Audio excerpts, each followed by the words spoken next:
Ya, pada video ini kami akan berbagi informasi tentang refleksi pembelajaran. Sebagai tenaga profesional, guru berkewajiban untuk selalu memperbaiki diri dalam tugas, sehingga ia menjadi semakin terampil dalam tugasnya itu dan berhasil mencapai tujuan yang telah ditetapkan. Ya, guru dengan tugas utama sebagaimana disebutkan pada pasal 1 ayat 1 Undang-Undang Nomor 14 tahun 2005 tentang guru dan dosen, yakni mendidik, mengajar, membimbing, mengarahkan, melatih, menilai, dan mengevaluasi peserta didik, berfungsi untuk meningkatkan mutu pendidikan nasional. Ini pada pasal 4. Mutu pendidikan diukur dengan penilaian pendidikan, baik oleh guru, oleh satuan pendidikan, maupun oleh pemerintah. Terkait dengan penilaian pendidikan oleh guru dapat mengukur keberhasilannya melalui hasil belajar siswa. Sementara itu, dalam praktek pembelajaran di kelas, tidak jarang terjadi apa yang sudah direncanakan dan disiapkan oleh guru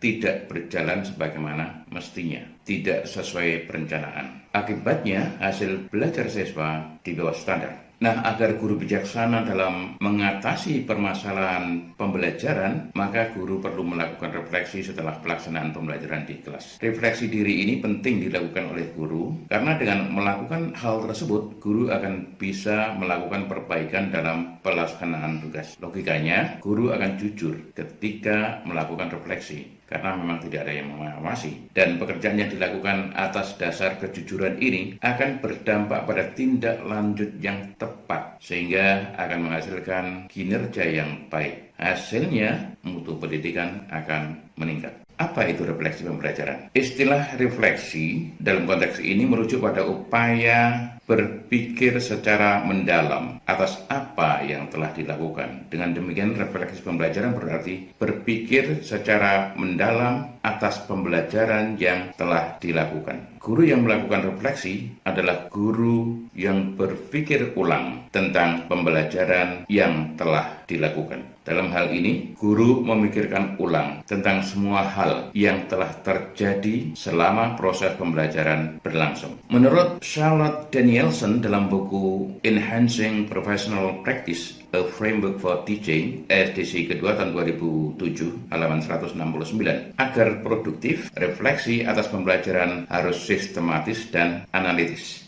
Ketika pembelajaran tidak berjalan sebagaimana mestinya, seorang guru tidak cukup jika hanya mengenali bahwa pembelajaran tidak berhasil, melainkan juga harus mampu menentukan alasan untuk ketidakberhasilan dimaksud. Hanya apabila alasan-alasan tidak berhasilnya pembelajaran tersebut dipahami, guru akan dapat meningkatkan pembelajaran atau hal-hal lain pada pembelajaran yang akan datang. Sebab itu, untuk meningkatkan keterampilan dalam refleksi, seseorang harus belajar bagaimana menganalisis semua keputusan yang dibuat dalam merancang pembelajaran dan pengaturan seketika yang dibuat sepanjang proses pembelajaran itu sendiri. Dalam melakukan refleksi, harus dipahami bahwa poin pentingnya bukan apakah proses pembelajaran berjalan lancar atau tidak. Yang terpenting dari refleksi adalah guru mampu menentukan mengapa pembelajaran tidak memuaskan. Mungkin karena aktivitas atau materi pelajaran tidak tepat, langkah-langkah yang lemah, atau pengelompokan siswa yang tidak tepat, sehingga dapat diperbaiki di waktu mendatang.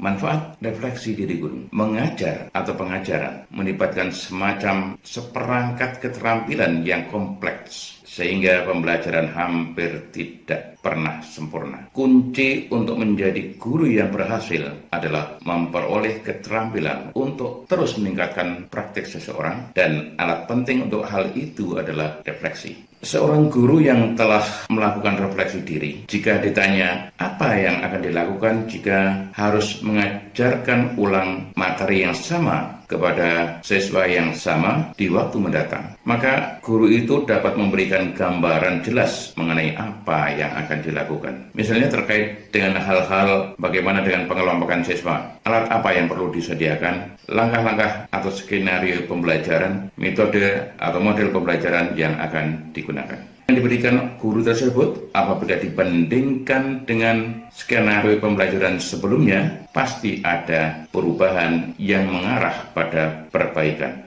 Hasil alami dari refleksi atas praktek pembelajaran adalah guru dapat merasakan di area mana dari pembelajaran yang paling penting untuk diperkuat. Dengan demikian, guru akan senantiasa memperbaiki diri dalam pembelajaran, yang pada gilirannya akan meningkatkan hasil belajar siswa. Dengan demikian, mutu pendidikan pun akan meningkat. Apa saja yang perlu mendapatkan perhatian dalam refleksi ini?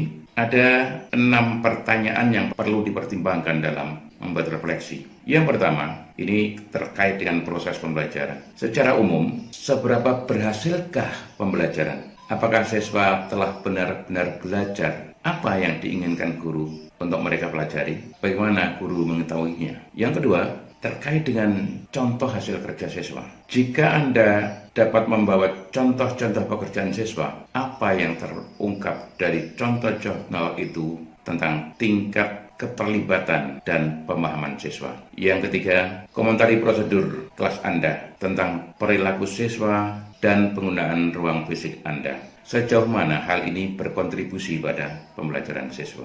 4. Apakah Anda menyimpang dari perencanaan? Jika demikian, bagaimana dan mengapa? Yang kelima, mengomentari aspek yang berbeda dari penyampaian instruksional Anda. Misalnya kegiatan pengelompokan siswa, materi, dan sumber lain. Sejauh mana mereka efektif? Dan yang keenam, jika Anda memiliki kesempatan untuk mengajarkan pelajaran ini lagi kepada siswa Anda, kepada kelompok siswa yang sama, apa yang akan Anda lakukan secara berbeda dibandingkan dengan pembelajaran yang baru saja berlangsung itu. Demikian bahasan kita tentang refleksi pembelajaran oleh guru. Mudah-mudahan bermanfaat.